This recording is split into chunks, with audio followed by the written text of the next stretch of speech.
Hey, Phraselai here. Uh, what's up with my YouTube followers? Um, yeah, today I want to talk about a bunch of things. I want to talk about this conundrum that we seem to have perceived and created for ourselves called the oil crisis, which I don't really agree with because of some things I've found out, and I'll get into that later.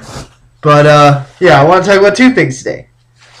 One is that the greed of the oil industry, which is fucking crazy, and the other is the perceived lack of understanding within a lot of people, and I'll discuss that in my conclusion.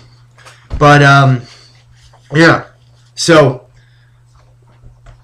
I want to talk about one of the oil theories that has been greatly discredited because of lack of understanding and the greed in the oil industry.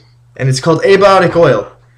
This theory, if you go to Wikipedia, the first line states that this theory is not recognized by geologists. Like, that's the first thing that... But still, like, they have the page up, so that's good. But, like, that's the first thing they read. So, you obviously know something's up. And the theory basically states that oil can be replenished naturally through certain things called... I like this hat. This hat's amazing. But through certain little tiny branches that sort of go down deeper into the crust than like the oil well itself.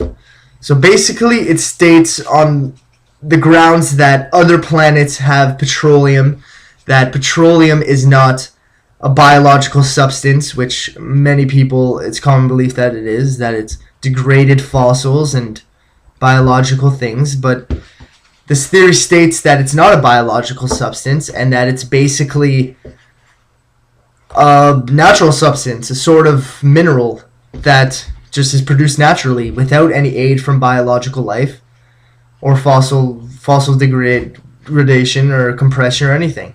It's just a natural thing that occurs.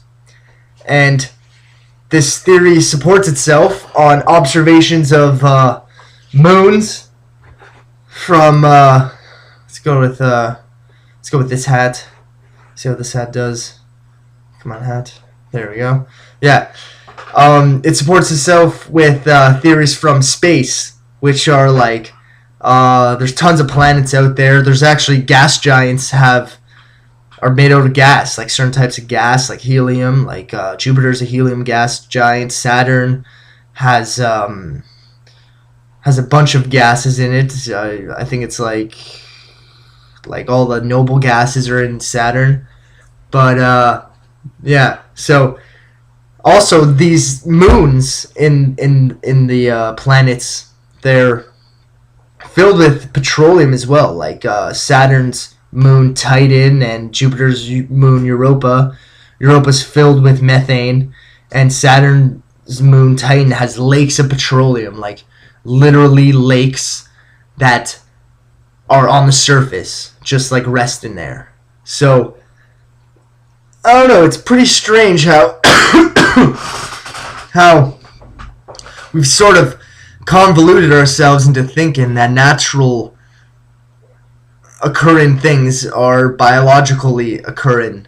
Because if they were biologically occurring, then the question to are we alone in the universe would have been already satisfied. Because basically, if Saturn's moon Titan has lakes of petroleum, wouldn't you think that if anything had to do with biological life, that moon would have be a huge hotspot for life, since it has lakes of petroleum? But yeah, abiotic oil also accounts for the biological life, saying that there's certain types of